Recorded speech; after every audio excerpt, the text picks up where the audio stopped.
यहाँ से चंद कदमों की दूरी पर मेरे पीछे इस वक्त आप राष्ट्रपति भवन देख रहे हैं, जहाँ से लगभग 22 घंटों के बाद नई सरकार शपथ लेने जा रही है। और इस शपथ की पूरी तैयारियां हो चुकी हैं।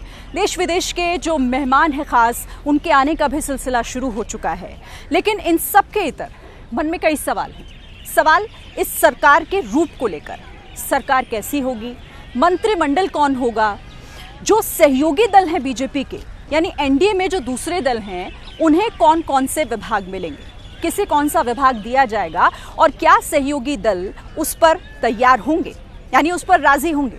ऐसे कई सवाल अभी भी मन में बने हुए हैं, क्योंकि संभावनाएं और कयास कई तरह के लगाए जा रहे हैं। लेकिन असल हकीकत क्या होगी, असल रूप कैबिनेट का क्या होगा, ये फिलहाल साफ नहीं है। लेकिन आपके बहुत सारे सवालों के जवाब आपको इस रिपोर्ट में मिलेंगे।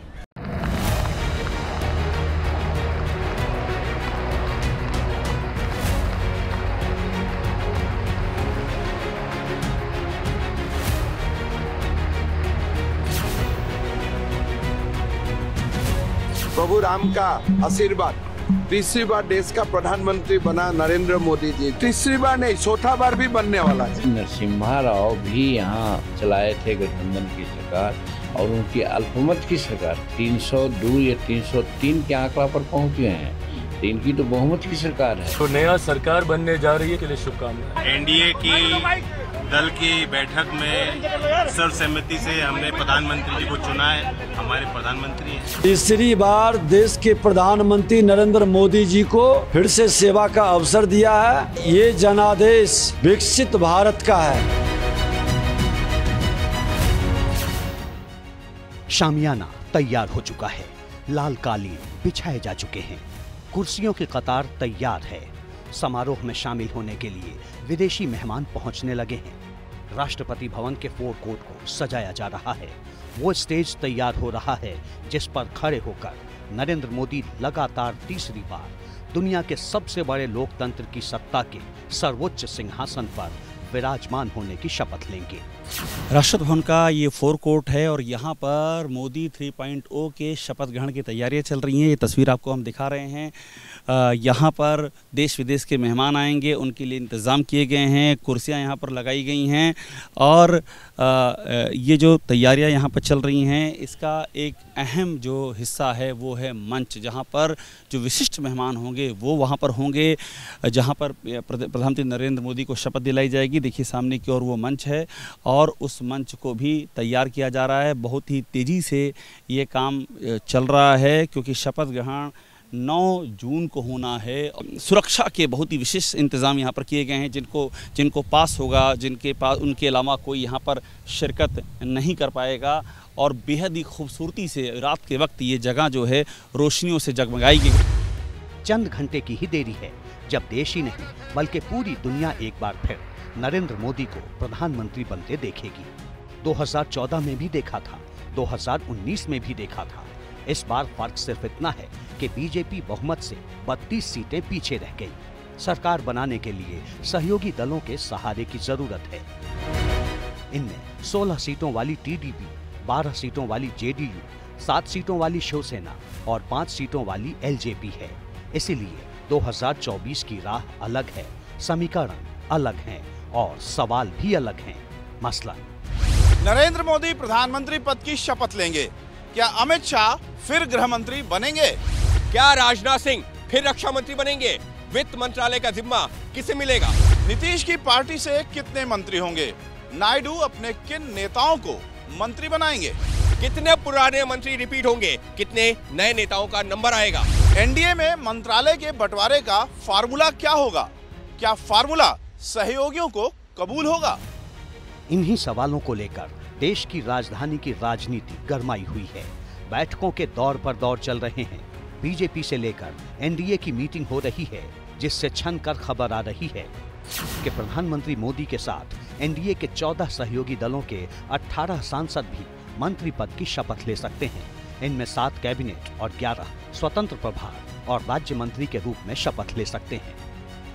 बता देते हैं कि इसकी फिलहाल आधिकारिक जानकारी नहीं दी गई है, लेकिन सूत्र बता रहे हैं कि बीजेपी के साथ ही एनडीए के बाकी दलों के लिए भी मंत्रियों के नाम करीब करीब फाइनल हो चुके हैं। लिहाजा सबसे पहले ये जान लीजिए कि जिम्मेदारी और वैल्यू के हिसाब से मंत्री पद की कितनी कैटेगरी होती है। इनमें पहला होता है कैबिनेट कमेटी ऑन सिक्योरिटी, जिसमें प्रधानमंत्री के अलावा टॉप 4 कैबिनेट मिनिस्टर्स यानी गृह, वित्त, रक्षा और विदेश मंत्री होते हैं। दूसरी कैटेगरी होती है कैबिनेट मिनिस्टर, जो बड़े मंत्रालयों की जिम्मेदारी संभालते हैं। तीसरी होती है राज्य मंत्री स्वतंत्र प्रभार, मसलन छोटे छोटे विभागों के राज्य मंत्री जिन्हें स्वतंत्र प्रभार दिया जाता है। और चौथी कैटेगरी होती है राज्य मंत्री, मतलब ऐसे मंत्री जो किसी न किसी मंत्रालय में कैबिनेट मंत्री के साथ काम करते हैं। इनके अलावा स्पीकर का पद भी बेहद अहम होता है, इसीलिए इन सभी को लेकर जबरदस्त माथापच्ची हो रही है। वैसे सूत्र बता रहे हैं कि मंत्रियों के नाम करीब करीब फाइनल हो चुके हैं। बीजेपी के सूत्र बता रहे हैं कि बीजेपी अपने पास रक्षा, वित्त, गृह और विदेश मंत्रालय रखेगा। यह फैसला बीजेपी के राष्ट्रीय अध्यक्ष जेपी नड्डा के घर पर हुई बैठक के दौरान लिया गया है। इतना ही नहीं, लोकसभा के स्पीकर का पद भी बीजेपी के पास ही रहेगा।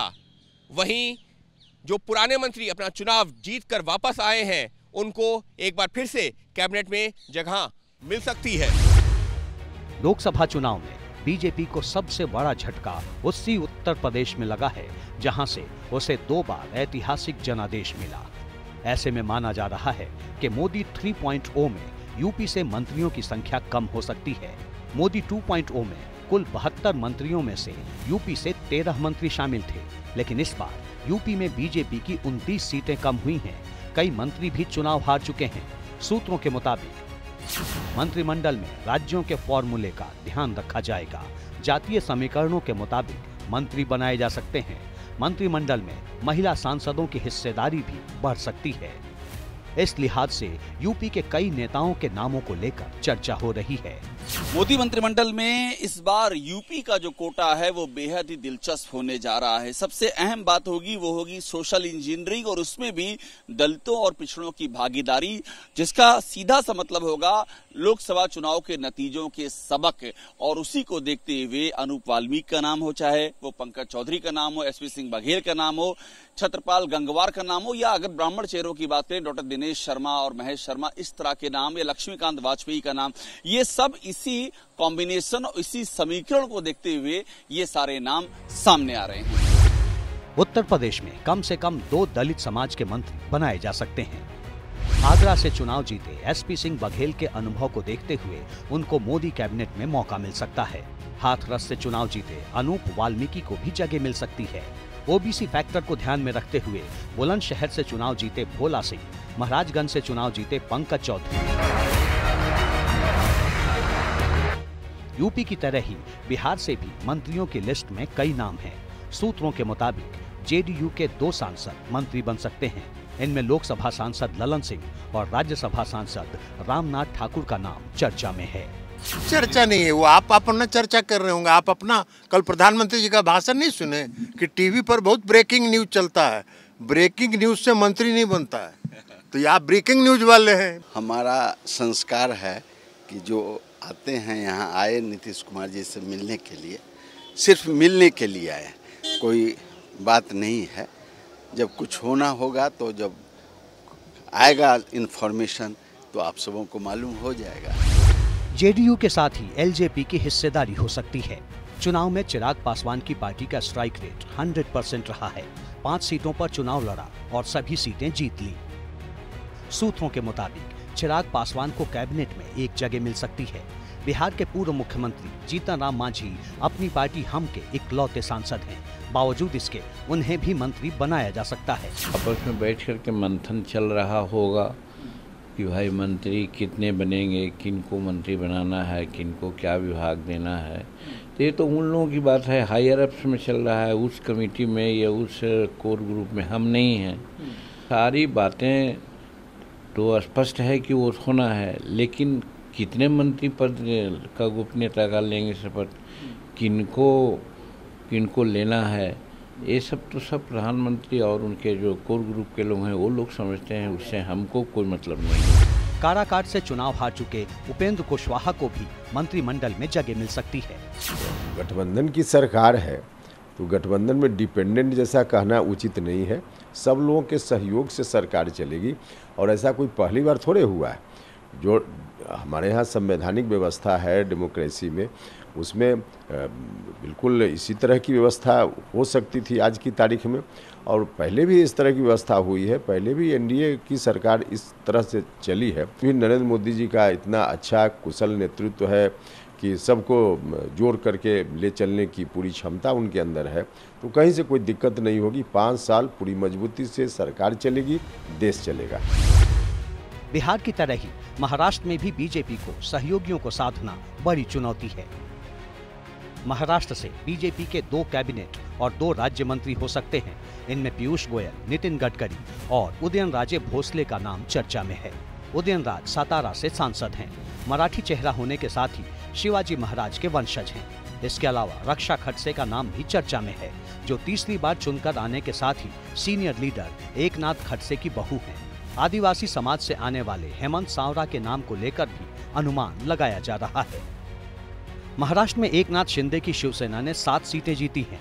शिवसेना को 1 मंत्री पद मिलना तय है। इनमें शिवसेना के सबसे सीनियर लीडर प्रताप राव जाधव का नाम शामिल है। एनसीपी अजित पवार गुट में प्रफुल्ल पटेल मंत्री बन सकते हैं।